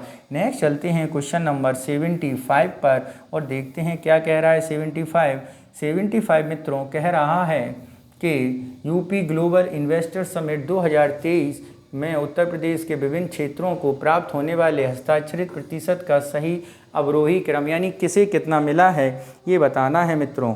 तो सही क्रम है आपका नवीकरणीय ऊर्जा, शिक्षा, औद्योगिक पार्क, लॉजिस्टिक या इलेक्ट्रॉनिक्स। ये ए ऑप्शन है शिक्षा, नवीकरणीय, इलेक्ट्रॉनिक्स, औद्योगिक और लॉजिस्टिक। बी ऑप्शन है शिक्षा, इलेक्ट्रॉनिक्स, औद्योगिक, नवीकरणीय और लॉजिस्टिक्स। सी ऑप्शन है नवीकरणीय, इलेक्ट्रॉनिक्स, औद्योगिक और शिक्षा, लॉजिस्टिक्स, यानी डी ऑप्शन हमारा क्या होगा, सही होगा। अगर हम बात करें किससे कितना मिल रहा है, तो नवीकरणीयों से हमें मिल रहा है, नवीकरणीय से मिल रहा है 16% निवेश आया है, ठीक है। एजुकेशन, इंडस्ट्रियल, इलेक्ट्रॉनिक्स के बारे में बात करें तो 12% निवेश है, ठीक है। और औद्योगिक पार्क के तौर पर 11% निवेश है, ठीक है। औद्योगिक पार्क, इंडस्ट्रियल पार्क, ठीक। इसके बाद बात करते हैं शिक्षा के तौर पर 9% है और लॉजिस्टिक में भी 9% है, ठीक है मित्रों। तो ये है हमारा क्रम, ठीक। नेक्स्ट चलते हैं क्वेश्चन नंबर 76 पर और देखते हैं क्या है 76 है मित्रों, बजट में 23 के अनुसार उत्तर प्रदेश में निम्न में किन योजनाओं के क्रियान्वयन में प्रथम स्थान पर है। प्रधानमंत्री आवास ग्रामीण, प्रधानमंत्री आवास योजना, शहरी ग्रामीण स्वच्छ शौचालय निर्माण, लघु एवं मध्यम उद्योग की स्थापना, India smart city award concern smart city mission के अंतर्गत PMFS पोर्टल द्वारा DBT के माध्यम से धनराशि का हस्तांतरण। तो यहाँ पे यदि हम बात करें तो कौन सा क्रम सही होगा, तो मित्रों ये सारी बातें बिल्कुल सही हैं, ठीक है। क्रियान्वयन में प्रथम स्थान पर हैं 1, 2, 3, 4, 5, 6। नेक्स्ट चलते हैं क्वेश्चन नंबर 77 पर और देखते हैं क्या है 77। उत्तर प्रदेश बजट 2023-24 के अनुसार डार्क के जोन में किसानों को निजी नलकूप कनेक्शन देने पर लगे प्रतिबंध को समाप्त करने से किसान लाभान्वित हुए हैं। डार्क जोन ऐसे क्षेत्र होते हैं जहां भूमिगत जल का स्तर औसतन से ऊपर रहता है। तो इनमें से कौन सा कथन सत्य है, तो मित्रों इनमें से जो कथन सत्य है वो है आपका ए, क्योंकि प्रतिबंध तो हटा लिया गया है लेकिन औसत जो रहता है वो कम रहता है, ठीक है, औसत जल से कम है। नेक्स्ट चलते हैं क्वेश्चन नंबर 78 और देखते हैं क्या कह रहा है 78। केंद्रीय बजट 23-24 में चक्रीय अर्थव्यवस्था को बढ़ावा देने के लिए कितने अवशिष्ट से धन संयंत्र स्थापित किए जाने की बात कही गई है। तो यहाँ पे ऑप्शन है 1000, 500, 500 और 1200। तो ये हैं मित्रों आपके 500। नेक्स्ट चलते हैं क्वेश्चन नंबर 79, देखते हैं क्या कह रहा है 79। केंद्रीय बजट 23-24 के अनुसार सिगरेट पर राष्ट्रीय आपदा आकस्मिक शुल्क का संशोधन करते हुए प्रस्तावित किया गया है 12%, 16%, 10% और 18%। तो ये मित्रों किया गया है कितना, 16%। तो मित्रों आकस्मिक शुल्क सिगरेट पर कितना किया गया है, 16% किया गया है। नेक्स्ट चलते हैं क्वेश्चन नंबर 80 पर। उत्तर प्रदेश बजट 23-24 के अनुसार मेजर ध्यानचंद खेल विश्वविद्यालय की स्थापना के लिए 300 करोड़ रुपए व्यवस्था की गई। विश्वविद्यालय कहाँ स्थापित होगा, झांसी, आगरा, मेरठ या कानपुर में। तो मेजर ध्यानचंद खेल विश्वविद्यालय मेरठ में स्थापित किया जा रहा है मित्रों। नेक्स्ट चलते हैं क्वेश्चन नंबर 81 और देखते हैं और उसको कूट की सहायता से सही उत्तर ढूंढते हैं। कुछ केंद्रीय योजना है और उत्तर प्रदेश बजट में आवंटित धनराशि के बारे में बताया गया है। तो अगर हम बात करें PM आवास योजना के अंतर्गत 9000 करोड़ ही रुपए हैं, सड़क के लिए 5966 करोड़, स्वास्थ्य शिक्षा मिशन 2760 करोड़ और अमृत 5616 करोड़। तो सबसे ज़्यादा 9000 करोड़ हैं। नेक्स्ट 1, 2, 3, 4 बनता है 1, 2, 3, 4, यानी ए ऑप्शन हमारा सही होगा। नेक्स्ट चलते हैं क्वेश्चन नंबर 82 पर और देखते हैं 82 क्या कह रहा है। उत्तर प्रदेश बजट 2023-24 के अनुसार प्रयागराज में 2025 में महाकुंभ का आयोजन के लिए सरकार कितनी धनराशि आवंटित की है? तो option A 5,000 crore, option B 3,000 crore, option C 1,000 crore और ऑप्शन डी 2,500 करोड़। तो उत्तर प्रदेश बजट 23-24 के अनुसार प्रयागराज में कितनी राशि की गई है? तो ये की गई है मित्रों 2,500 करोड़, यानी ऑप्शन डी हमारा सही होगा। नेक्स्ट चलते हैं क्वेश्चन नंबर 83 पर और देखते हैं क्या कह रहा है 83 हमारा।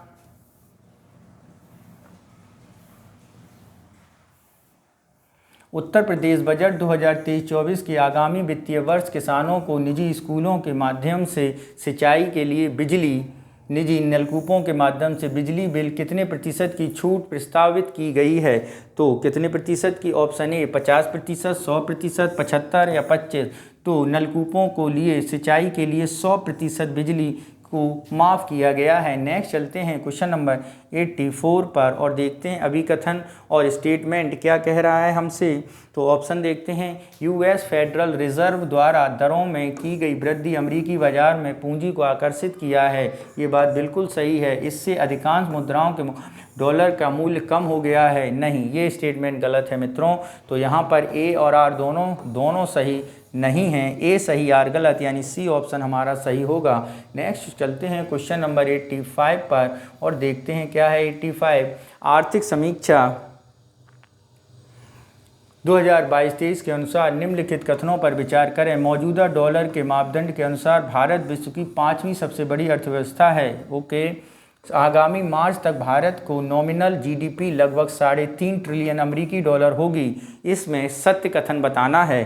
तो मित्रों इनमें से जो सत्य कथन है ये दोनों ही कथन हमारे क्या हैं? सत्य हैं, यानी ऑप्शन सी हमारा सही होगा। नेक्स्ट चलते हैं क्वेश्चन नंबर 86।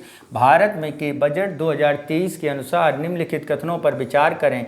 चालू वर्ष का भारत की आर्थिक समृद्धि दर 7% रहने का अनुमान है। सभी प्रमुख अर्थव्यवस्थाओं में केवल यूएस की समृद्धि दर भारत से अधिक है। असत्य कथन बताना है। तो मित्रों यहाँ पे यदि हम असत्य कथन के बारे में बात करें तो दूसरा कथन क्या है हमारा? असत्य है, क्योंकि केवल यूएसए की समृद्धि दर भारत से अधिक नहीं है। भारत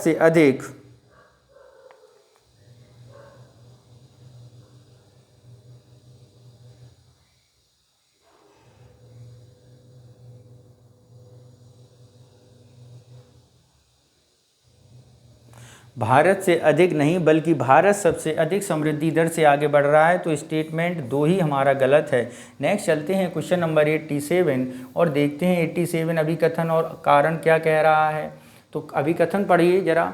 भारत की अर्थव्यवस्था क्या अधिक औपचारिक हो गई है? वर्ष 2022 में यूपीआई के माध्यम से 126 लाख करोड़ डिजिटल भुगतान किया गया है। ये बात बिल्कुल सही है, यानी ए और आर दोनों सही हैं और आर ए की व्याख्या भी कर रहा है, यानी ऑप्शन ए हमारा सही होगा। नेक्स्ट चलते हैं क्वेश्चन नंबर 88। केंद्रीय बजट 2023-24 में वित्त मंत्री ने बजट की कितनी प्राथमिकताएं बताई हैं? 5, 10, 7 और 9। तो केंद्रीय बजट 23 में वित्त मंत्री ने बजट की कितनी प्राथमिकताएं बताई हैं? तो बजट में 7 प्राथमिकताएं बताई हैं। कितनी मित्रों? 7 प्राथमिकताएं बताई हैं। नेक्स्ट चलते हैं क्वेश्चन नंबर 89 पर, देखते हैं क्या है।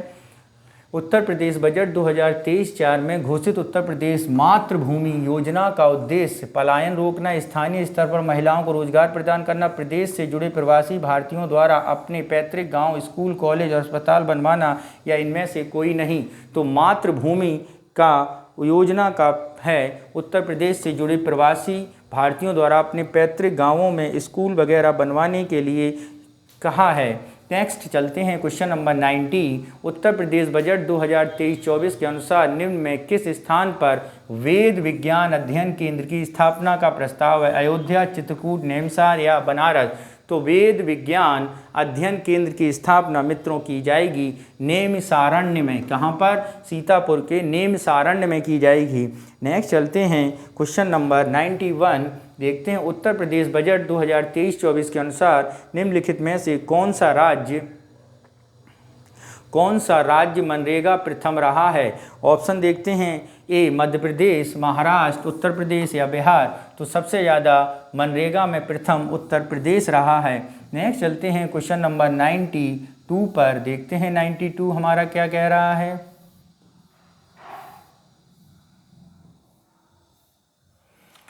उत्तर प्रदेश बजट 23-24 के अनुसार जो सत्य हैं बताइए। 2 लाख करोड़ रुपए पूंजीगत व्यय के लिए प्रस्तावित है। झांसी एवं चित्रकूट लिंक एक्सप्रेस वे का निर्माण प्रस्तावित है।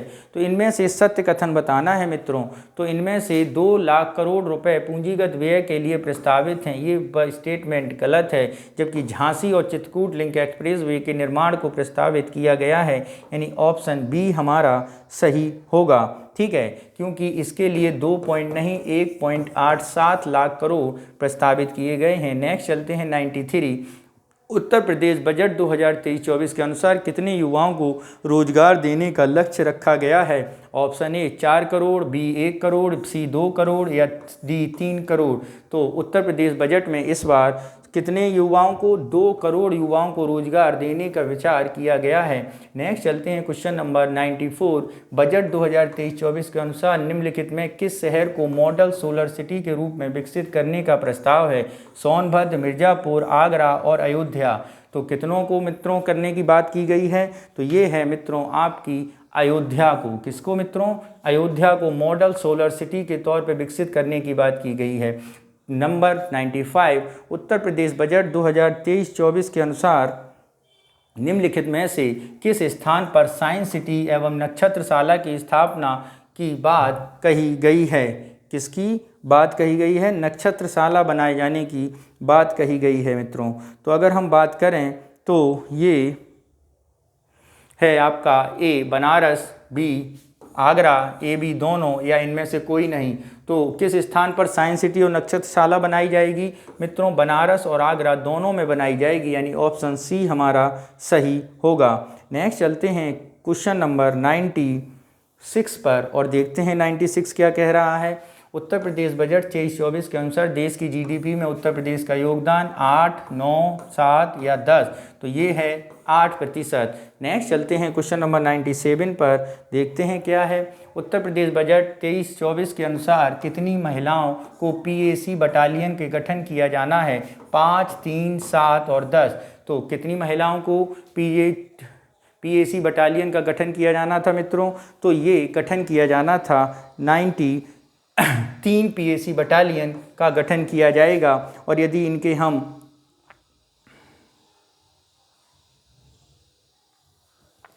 नेक्स्ट चलते हैं क्वेश्चन नंबर 98 पर और देखते हैं 98 क्या कह रहा है।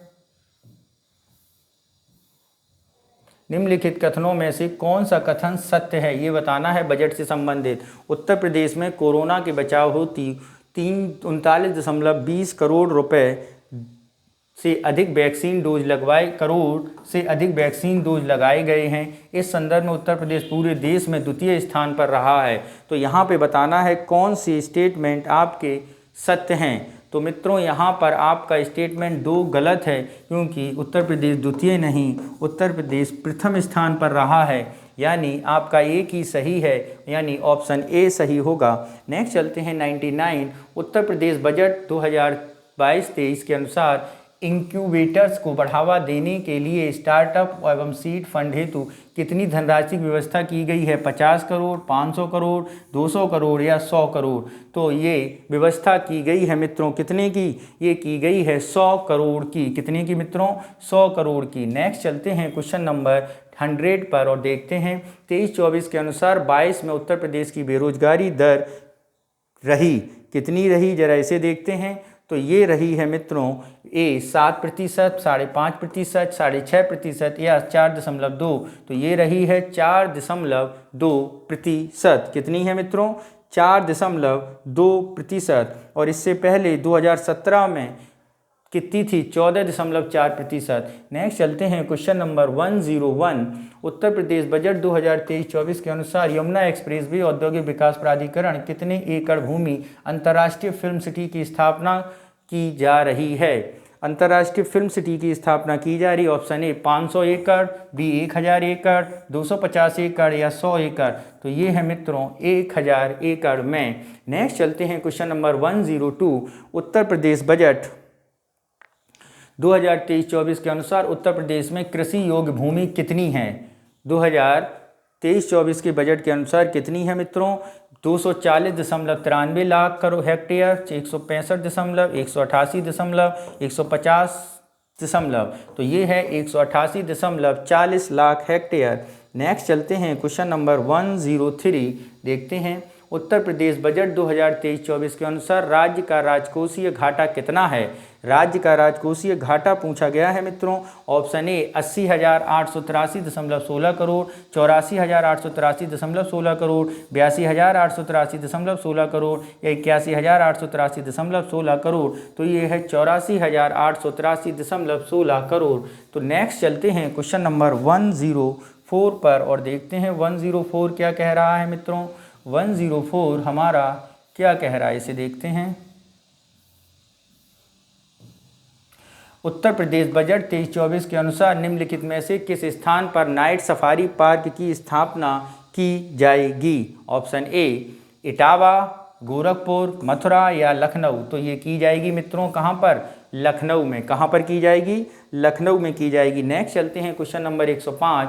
उत्तर प्रदेश बजट 23-24 के अनुसार किस वर्ष तक प्रदेश में वनावरण एवं वृक्षावरण 15% तक किए जाने का लक्ष्य है? ए 2025, बी 2030, सी 2035 या डी 2040।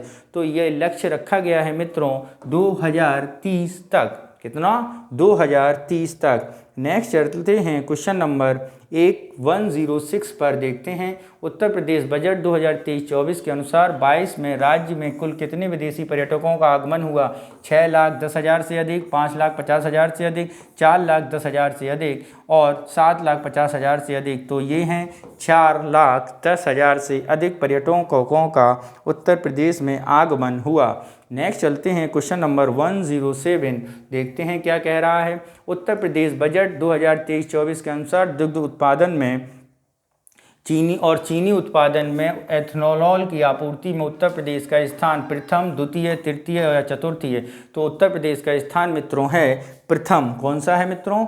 प्रथम। क्वेश्चन नंबर 108 देखते हैं। बजट 2023-24 में ऑपरेशन कायाकल्प हेतु कितने रुपए की व्यवस्था की गई है? Option A 500 crore, B 700 crore, C 900 crore या डी 1000 करोड़। तो ये की गई है 1000 करोड़ की। नेक्स्ट चलते हैं question number 109। Uttar Pradesh budget 23-24 के अनुसार जेवर तथा अयोध्या में निर्माणाधीन अंतर्राष्ट्रीय एयरपोर्ट का कार्य पूर्ण हो जाने के बाद प्रदेश में कुल कितने अंतर्राष्ट्रीय एयरपोर्ट क्रियाशील होंगे? 6, 8, 5 और 4। तो कितने अंतर्राष्ट्रीय एयरपोर्ट क्रियाशील होंगे? तो मित्रों उत्तर प्रदेश में इन एयरपोर्टों के बनने के बाद 5 एयरपोर्ट क्रियाशील हो जाएंगे। कितने मित्रों? 5 एयरपोर्ट। नेक्स्ट चलते हैं क्वेश्चन नंबर 110। देखते हैं क्या है। जलदूत ऐप किस उद्देश्य से जारी किया गया? कुओं द्वारा जल स्तर की माप, टैंकों द्वारा पानी की सुविधा, मिनरल वाटर की घर आपूर्ति या इनमें से कोई नहीं। तो जलदूत ऐप कुओं द्वारा जल स्तर की माप के लिए किया गया है। नेक्स्ट चलते हैं क्वेश्चन नंबर 111 यानी 111। देखते हैं क्या कह रहा है 111। परियोजना उन्नति का उद्देश्य मनरेगा श्रमिकों को कौशल आधार को बढ़ावा, जॉब कार्ड के समय पर सत्यापित करना, विदेशी भाषाओं को सीखना, सत्यकर्मियों को प्रशिक्षण। तो यहाँ पे यदि हम बात करें तो यहाँ पे मित्रों होगा मनरेगा के कौशल विकास के आधार को बढ़ाना। तो नेक्स्ट चलते हैं क्वेश्चन नंबर 112 पर। आर्थिक समीक्षा 2022-23 में वर्णित निम्नलिखित कथनों पर विचार करें। भारत में लगभग 1.2 करोड़ SHG है, जिसमें 88% संपूर्ण महिला SHG हैं। सेल्फ हेल्प ग्रुप मतलब। तो मित्रों ये दोनों स्टेटमेंट क्या हैं? बिल्कुल सही हैं और हमें ढूंढने हैं असत्य। तो असत्य तो एक भी नहीं है, तो ऑप्शन डी हमारा सही हो जाएगा। नेक्स्ट चलते हैं क्वेश्चन नंबर 113 और 113 को देखते हैं। क्या है? भारत में व्यावसायिक अध्ययन के लिए केंद्रीय ब्याज सब्सिडी योजना किस वर्ष शुरू की गई? 10 में, 9 में, 5 में या 20 में? तो ये शुरू की गई है 2009 में। नेक्स्ट चलते हैं क्वेश्चन नंबर 114। 7 से 9 जुलाई 2020-22 में शिक्षा मंत्रालय द्वारा विश्वविद्यालय के अनुदान आएगा के सहयोग से वाराणसी में अखिल भारतीय शिक्षा समागम का आयोजन किया गया। IIT बॉम्बे, इलाहाबाद विश्वविद्यालय, बनारस या लखनऊ विश्वविद्यालय? तो शिक्षा मंत्रालय द्वारा विश्वविद्यालय अनुदान आयोग और उन किनके सहयोग से? तो ये मित्रों किया गया है किसके? बनारस हिंदू विश्वविद्यालय के सहयोग से 7 से 9 जुलाई के बीच। नेक्स्ट चलते हैं क्वेश्चन नंबर 115। देखते हैं 115। केंद्रीय बजट 2023-24 में संदर्भ में निम्नलिखित में से कौन सा कथन असत्य है? तो असत्य कथन देखना है। बजट में कुल आकार 45.3 लाख करोड़ रुपए है। यह पिछले वर्ष से 7.5% अधिक है। तो ये दोनों स्टेटमेंट मित्रों कैसे हैं? सत्य हैं। जबकि हमसे पूछा गया असत्य, यानी डी ऑप्शन हमारा क्या होगा? सही होगा। नेक्स्ट चलते हैं क्वेश्चन नंबर 116 पर। देखते हैं 116 क्या कह रहा है। 116 हमें कूट मिलाने हैं। एक तरफ मंत्रालय हैं और दूसरी तरफ उनको बांटी गई आवंटित राशि है। इस वर्ष सूची 1 में सूची 2 से मिलान करना है। तो ज़रा देखते हैं, मिलान कर लेते हैं क्या है। तो ज़रा मिलान देखते हैं हम लोग। 100 रक्षा मंत्रालय को दिया गया है क्या? 5.94 लाख। कितना दिया है? 5.94 लाख। ठीक है। गृह मंत्रालय को दिया है 1.96, ग्रामीण विकास मंत्रालय को दिया है 1.60, सड़क परिवहन को दिया है 2.70। तो ऑप्शन बनता है 2143, 2143, 2413, 3142, 2143, यानी ऑप्शन सी हमारा सही होगा। नेक्स्ट चलते हैं क्वेश्चन नंबर 17 पर। देखते हैं 17। आर्थिक समीक्षा 2022-23 के अनुसार 2021 में महिला श्रम बल सहभागिता दर कितनी है? 25.1, 18.6, 24.4 या 26.5? तो आर्थिक समीक्षा की जो दर है वो कितनी बताई गई है मित्रों? तो श्रम बाल सहभागिता दर 25.1% है। नेक्स्ट चलते हैं क्वेश्चन नंबर 18 पर। केंद्रीय बजट 23-24 के अनुसार MSME की संख्या की दृष्टि से शीर्ष 3 देश, MSME यानी लघु एवं कुटीर उद्योग की दृष्टि से शीर्ष 3 देश कौन से हैं? ये पूछे गए हैं। तो अमेरिका, भारत, चीन, चीन, भारत, अमेरिका, भारत, चीन, अमेरिका। तो जो सही है वो है भारत, चीन और अमेरिका। नेक्स्ट चलते हैं क्वेश्चन नंबर 119। केंद्रीय बजट 23-24 में नेशनल ग्रीन हाइड्रोजन मिशन के तहत किस वर्ष तक 50 lakh metric tonne green hydrogen का उत्पादन किया जाने का लक्ष्य है? 2035, 2030? तो ज़रा देखते हैं क्या है इसमें। तो ज़रा हम लोग देखते हैं क्वेश्चन नंबर 19 पर है क्या है। 23-24 में नेशनल ग्रीन हाइड्रोजन मिशन के तहत किस वर्ष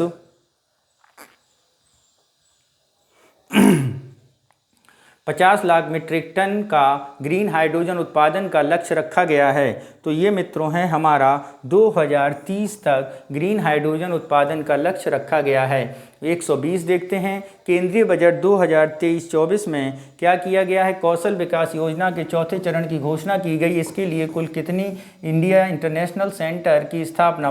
50, 30, 100, 75? तो कितने मित्रों? 30 की स्थापना की बात की गई है। नेक्स्ट चलते हैं क्वेश्चन नंबर 121 और देखते हैं 121 क्या कह रहा है। केंद्रीय बजट 2023-24 के तटीय और क्षारीय भूमि वाले क्षेत्रों के लिए किस योजना की शुरुआत की गई है? मिष्टी योजना, अमृत धरोहर, मैंग्रोव या तटीय क्षेत्र संरक्षण? तो मैंग्रोव पौधारोपण के लिए मित्रों मिष्टी योजना को शुरू किया गया है। नेक्स्ट चलते हैं क्वेश्चन नंबर 122। जरा देखते हैं 122। केंद्रीय बजट 2023-24 के अनुसार किस वर्ष तक सिकल सेल एनीमिया उन्मूलन का लक्ष्य रखा गया है? तो मित्रों ये रखा गया है 2047 तक। ठीक है। नेक्स्ट चलते हैं क्वेश्चन नंबर 123 यानी 123 और देखते हैं क्या है 123। 123 में कथन है और उनको बताना है कौन से असत्य हैं। तो देखते हैं मित्रों कौन से सत्य कथन है। आकांक्षी जिला कार्यक्रम की तर्ज पर 500 ब्लॉकों को सम्मिलित करते हुए आकांक्षी ब्लॉक कार्यक्रम की शुरुआत की गई है। अगले 3 वर्षों तक 740 एकलव्य मॉडल आवासीय विद्यालय 38,800 शिक्षकों के सहायक कर्मचारियों की नियुक्ति का प्रावधान किया गया है। ये दोनों मित्रों क्या हैं, सही हैं। तो ऑप्शन सी हमारा क्या होगा, सही होगा। नेक्स्ट चलते हैं क्वेश्चन नंबर 1 to 4 और देखते हैं 1 to 4 क्या कह रहा है। बजट 2023-24 के अनुसार निम्नलिखित में से किस योजना के तहत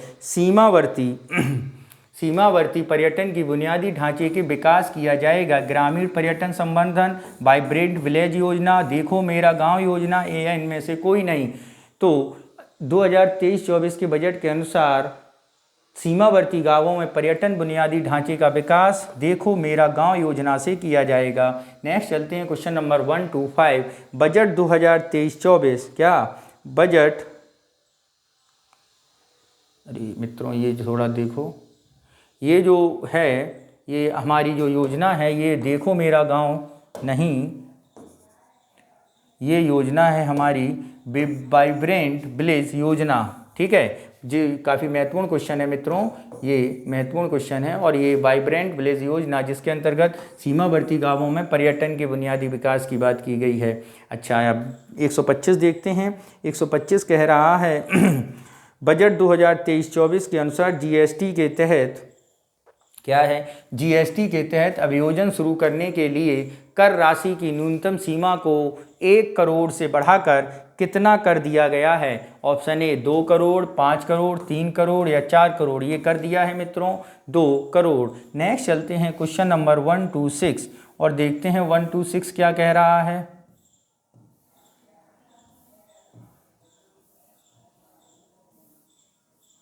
केंद्रीय युवा कार्यक्रम एवं खेल मंत्रालय द्वारा मार्च 2023 में राष्ट्रीय युवा संसद महोत्सव कहाँ आयोजित किया गया। लखनऊ, जयपुर, दिल्ली या अहमदाबाद। तो मित्रों ये किया गया है कहाँ पर, नई दिल्ली में। ठीक है मित्रों। नेक्स्ट चलते हैं 1 to 7 पर, देखते हैं क्या कह रहा है 1 to 7। फरवरी 2023 में भारत में मातृभाषा को बढ़ावा देने हेतु निम्नलिखित में से किस प्रसिद्ध भाषाविद को यूनेस्को का अंतर्राष्ट्रीय मातृभाषा पुरस्कार किए जाने की घोषणा की। राजीव व्यास, महेंद्र कुमार मिश्र, राजेंद्र लोहाटी या सुधा मिश्रा। तो ये हैं महेंद्र कुमार मिश्र को। नेक्स्ट चलते हैं क्वेश्चन नंबर 1 to 8, देखते हैं फरवरी 2023 में वेदांता समूह ने ताइवान की कंपनी फॉक्सकॉन के द्वारा भारत का प्रथम सेमीकंडक्टर संयंत्र स्थापित करने की घोषणा की है। धोलेरा में, जादूगोंडा में, भुवनेश्वर में या जोधपुर में। तो ये स्थापना करने की बात की गई है धोलेरा, गुजरात में। नेक्स्ट चलते हैं क्वेश्चन नंबर 1 to 9, देखते हैं जरा 1 to 9। फरवरी 23 में भारत की प्रथम electric AC double decker bus का परिचालन देश के किस शहर में शुरू किया गया है। बंगलौर, मुंबई, दिल्ली या पुणे में। तो ये शुरू किया गया है मित्रों कहाँ पे, ये शुरू किया गया है मुंबई में। कहाँ पर मित्रों, मुंबई में। नेक्स्ट चलते हैं क्वेश्चन नंबर 130 और देखते हैं 130।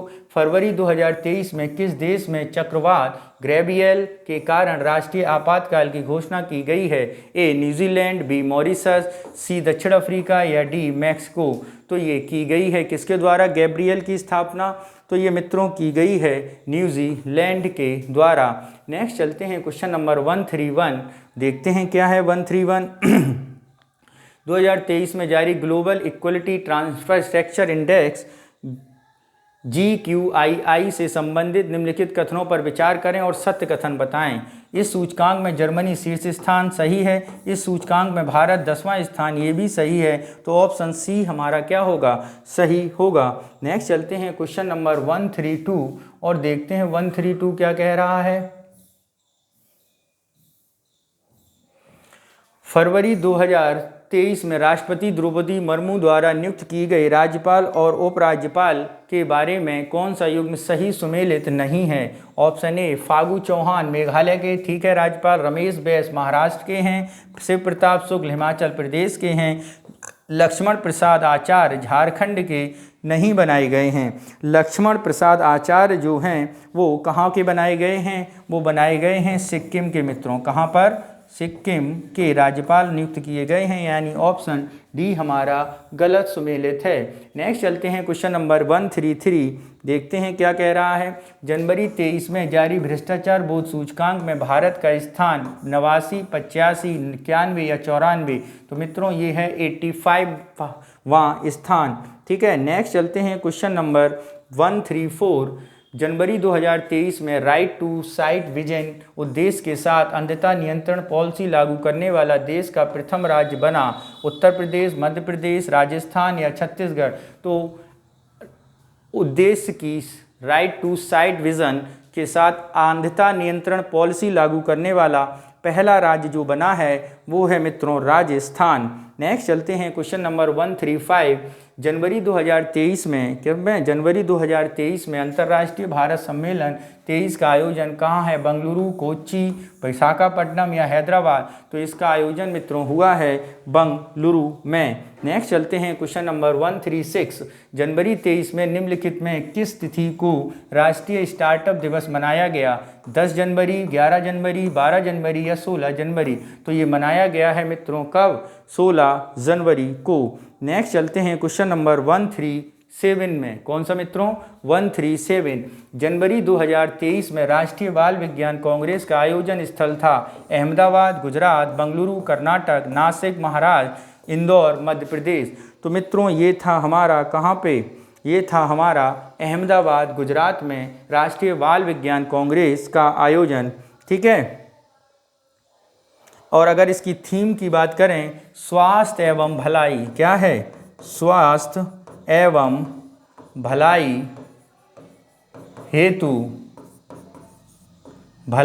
हेतु पर्यावरण पारिस्थितिकी।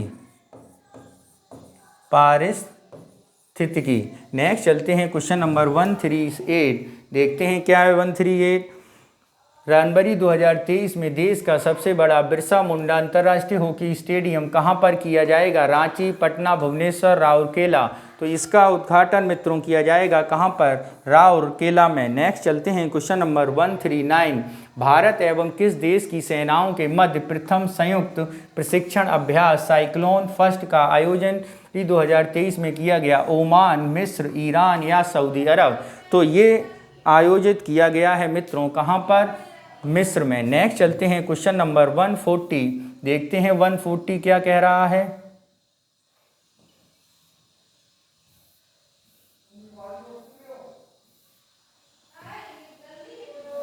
स्काई हॉक है भारत का प्रथम 5G सक्षम ड्रोन, मानव रहित गुब्बारा, ठीक है, और सुपर कंप्यूटर या कंप्यूटर वायरस? तो स्काई होम है 5G सक्षम ड्रोन। नेक्स्ट चलते हैं 141, दिसंबर 2022 में केंद्रीय गृह मंत्री अमित शाह द्वारा निम्नलिखित में से किस राज्य में केंद्रीय गुप्तचर प्रशिक्षण संस्थान की आधारशिला रखी गई है? ऑप्शन ए कर्नाटक में। नेक्स्ट चलते हैं क्वेश्चन नंबर 142 और इसको देखते हैं 142 क्या कह रहा है।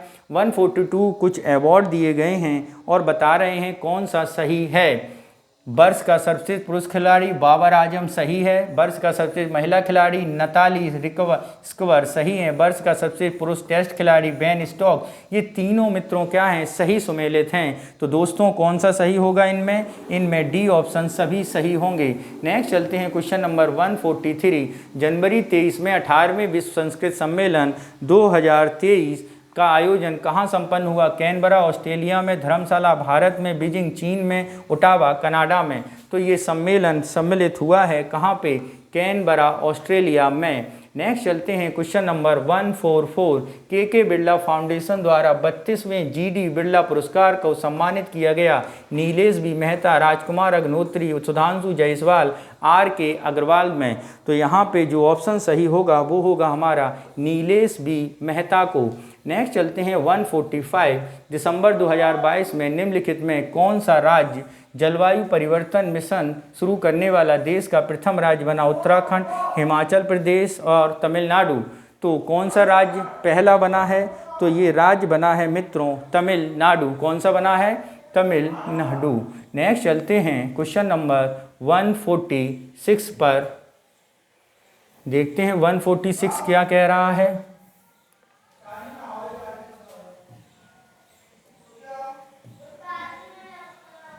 दिसंबर 2022 में प्रतिष्ठित अमेरिकी पत्रिका फोर्ब्स द्वारा जारी विश्व में उच्च भुगतान वाली 25 महिलाओं एथलीटों की सूची जारी की गई। इस संबंध में कथनों पर विचार कीजिए। तो देखिए जरा विचार।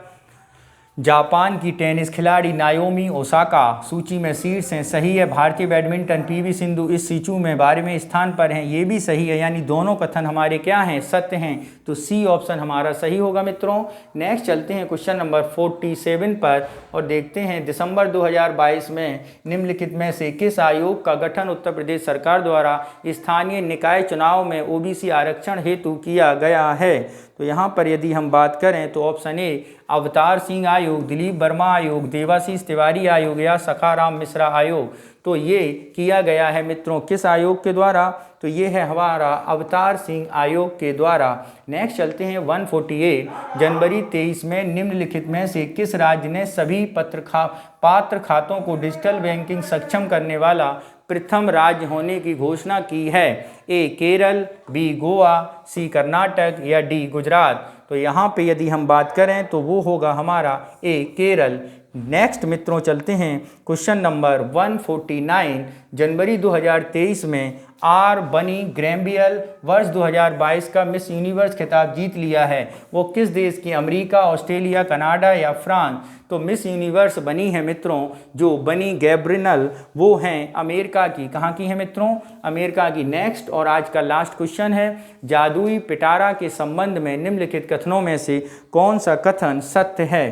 तो ऑप्शन ए यह एक खेल आधारित शिक्षण अध्यापन सामग्री है। ओके, 3 से 8 वर्ष तक की आयु के बच्चों के लिए प्रारंभ किया गया है। तो मित्रों जादुई पिटारा के बारे में जो बातें की गई हैं, यह खेल आधारित शिक्षण अध्यापन सामग्री, ये बिल्कुल सही है। और शिक्षा 3-8 से वर्ष के बच्चों के लिए किया जाएगा, ये भी सही है। क्योंकि मित्रों हाल ही में फरवरी 2023 में कैबिनेट मंत्री धर्मेंद्र प्रधान द्वारा ये प्रोविज़न शुरू किया गया है। यानी जादुई पिटारा, यानी दोनों स्टेटमेंट हमारे क्या हैं, बिल्कुल सत्य हैं। तो मित्रों इस तरह हमारा आज का ये प्रश्न का मॉडल टेस्ट पेपर ध्येय आईएएस संस्थान का कंप्लीट होता है। इस ध्येय आईएएस संस्थान के मॉडल टेस्ट पेपर को आप हमारे टेलीग्राम चैनल पे प्राप्त कर सकते हैं और टेलीग्राम चैनल का लिंक हमारे डिस्क्रिप्शन बॉक्स में दिया गया है। इसके अलावा मित्रों यदि आपको किसी और संस्थान के भी पेपर देखने हों तो हमारे यूट्यूब चैनल में सारे संस्थानों के पेपर डाले जा रहे हैं या डाल दिए गए हैं या आगे डाले जाएंगे। आपके पीसीएस एग्ज़ाम के देखते हुए शीघ्र ही सारे पेपरों को अपलोड कर दिया जाएगा, जिससे आप इसे देख सकते हैं। तो आप हमारे चैनल को सब्सक्राइब करें और अपने कमेंट्स ज़रूर करें, जिससे हमें मोटिवेशन मिलता है और आपके अच्छे अच्छे कमेंट्स हमें हमारे काम के प्रति समर्पण को और बढ़ाते हैं। थैंक यू बच्चों, धन्यवाद।